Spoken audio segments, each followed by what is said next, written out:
All right, guys, projections are like buttholes. Everybody's got one, okay? Can't swear in the first 10 seconds of a YouTube video. Come on. Now, obviously, when we talk long-term SHIB price projections, there's stuff all over the board, right? We've talked about, SHIB possibly reaching 1 cent. There's other ones that have been a lot lower. And in fact, Digital Coin put out this projection that I disagree with completely, but at the same time, I can see why this may in fact play out. So I want to discuss this with you guys. Now, before you go, just throw in anything, right? I love props, guys.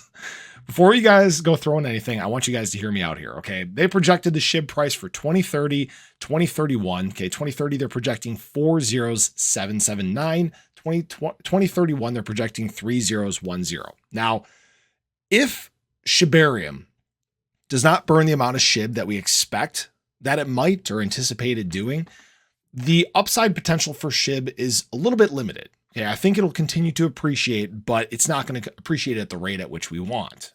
So if that doesn't happen, if we don't get these massive burns, I think the price for SHIB by the end of that market cycle in 2029 could hit somewhere around that, 3 zeros, 5, 2 zeros, 1, somewhere in that range, which then these numbers make a little more sense, because you got to remember 2030 would be a year of a bear market cycle. Okay, that'd be that entire drawdown that we saw in 2022, 85, 90, 95% retracement in terms of price.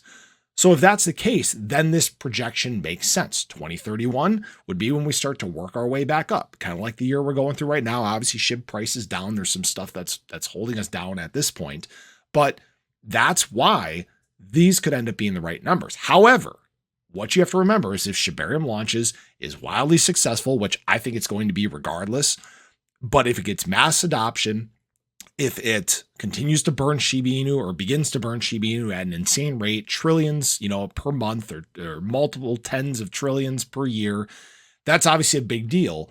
And I think that you could probably drop an extra zero off these prices. So that's kind of my thoughts on that. I think that, these projections can have some merit, but a lot of people don't take the burns into account because we don't know what it's going to look like. So it's something we're going to have to wait and just wait and see. We'll have a good gauge of what these burns are going to look like about 6 months down the road from the launch. So if it launches next month, by basically February of this next year, we should have a good idea of what shibarium is going to do.